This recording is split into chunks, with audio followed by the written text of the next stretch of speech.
So if right now you feel like property ownership is slipping further and further out of reach, and not just property ownership, but perhaps you're trying to upsize or you're trying to invest in property, and it's just clearly getting harder and harder and harder to do so, you're not imagining it. Because while we've all been told to save harder, to invest smarter, the truth is we are in the middle of a massive shift in who owns UK property, a shift from owner-occupiers and smaller middle-class landlords on the whole owning property to now massive corporations. So let's start with this. In the last 10 years, the number of homes owned by owner-occupiers has been dropping. You can see that massive blue area has been rising and rising since 1918. In 1918, only a quarter of people owned their own homes, and that increased to the highs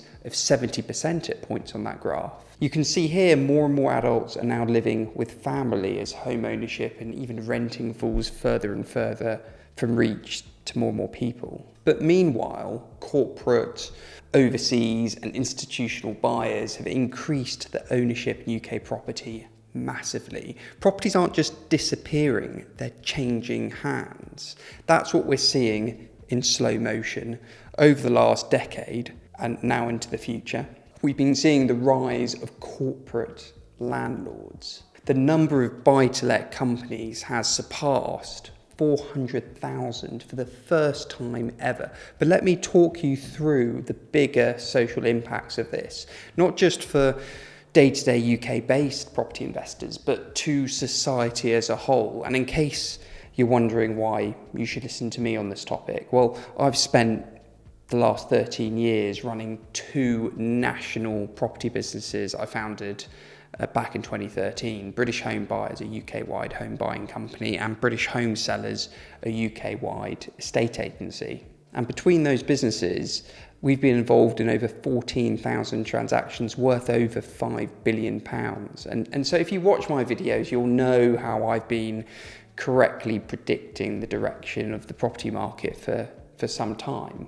And I don't like how things are unfolding with this. What's worrying to me is the rise of bigger corporate landlords in the UK. And these players don't just own 1 or 2 flats. They buy entire blocks, entire streets. They monopolise the market and throw huge volumes of cash into it, which artificially inflates values. The more money chasing property, the higher the prices will go. So if you look back over the Tony Blair and Gordon Brown years, it was the invention of the buy-to-let mortgage that led to the buy-to-let boom that supercharged the property market artificially. That should never have been allowed to happen. But at least that empowered mostly individual UK property investors. But now it's the rise of massive corporations piling in billions into the property market. The same thing, packaged differently. Somehow the government thinks that this is somehow better, having companies mostly owned by overseas interests controlling more and more of our property market. Grainger UK, whose biggest shareholder is BlackRock, currently owns over 11,000 rental properties. Legal in General claims to have poured over £3 billion into rental investments to date. Even Britain's biggest bank, Lloyds, is honing in on the opportunity, currently owning over 5,000 rental properties. Why? Because we all know housing is one of the safest investment bets, especially during inflation. Rent goes up due to inflation, but the price paid for the property and the debt taken to purchase remain fixed. Rent goes up over time, house prices go up, but the debt burden decreases over time. Inflation erodes debt. People who rent have to pay rent if they can't buy, even when everything else collapses. As ultimately you can see from Maslow's hierarchy of needs, we've all seen that before. Food, water and shelter are our core needs and something the massive corporate landlord knows. So where does this all lead? If only there was a way we could see what this all leads to. let's talk about the American warning. Let me show you exactly where this could lead, because in the United States, they're years ahead of us on this, with the evolution of the corporate landlord there and what's been happening there. And that should act as a massive warning to us here in the UK. So this report does a great job of analysing the data behind what's happened there.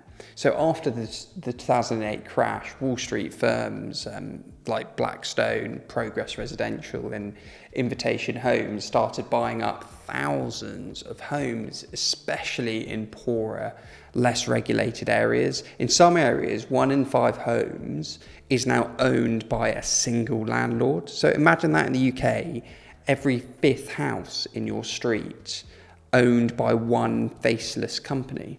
So what did this ultimately lead to there? Well, tenants in the US reported being hit with sudden rent increases of 30 to 40%, $100+ monthly junk fees for things like admin, payment processing and service charges, long waits for essential repairs, and zero chance of negotiating rental terms, because when Wall Street owns the block, it's take it or leave it. You create a monopoly, and let's be clear, this model is already creeping into the UK.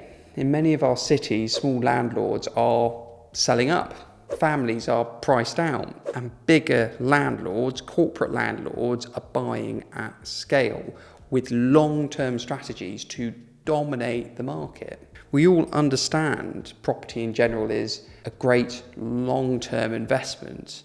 Well, the big corporates also understand that and are weighing into it more and more.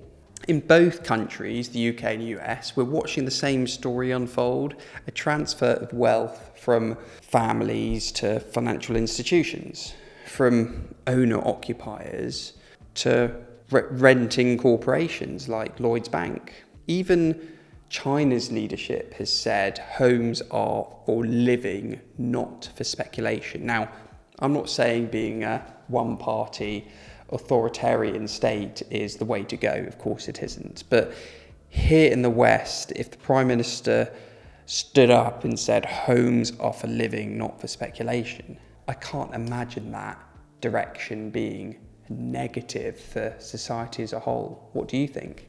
Instead, we're financialising shelter, homes. And the more essential a need is, the more profitable it becomes. That's why housing, like food and energy, is being hoovered up by institutions. Because when everyone needs something, you can charge anything. And what's sad about this is the more you force a population to spend more and more on rent or on a mortgage, the less money they have to spend on things productive to growing the economy. It traps productive capital into non-productive assets, and it paralyzes the economy more and more over time. So what happens next? Here's where this ends up. Less ownership, more rent dependence, and rising wealth inequality across generations. Because the more the middle class loses access to assets like housing, the more they become permanent tenants. And we're all witnessing the death of the property owning middle class. And it's not just a theory, it's happening in real time. So what do you do with this information? I appreciate it's a bit depressing. Well, you can still invest wisely, you can still build wealth, but you have to play a different game now. The situation is different to what it was over the last 3-4 decades. I share a lot on how to do that on this channel. I'm sorry if this video is a bit negative. I just want to share an unvarnished view of reality so that you can make the best out of a game that is getting harder and harder to play. I'll see you in the next video up here.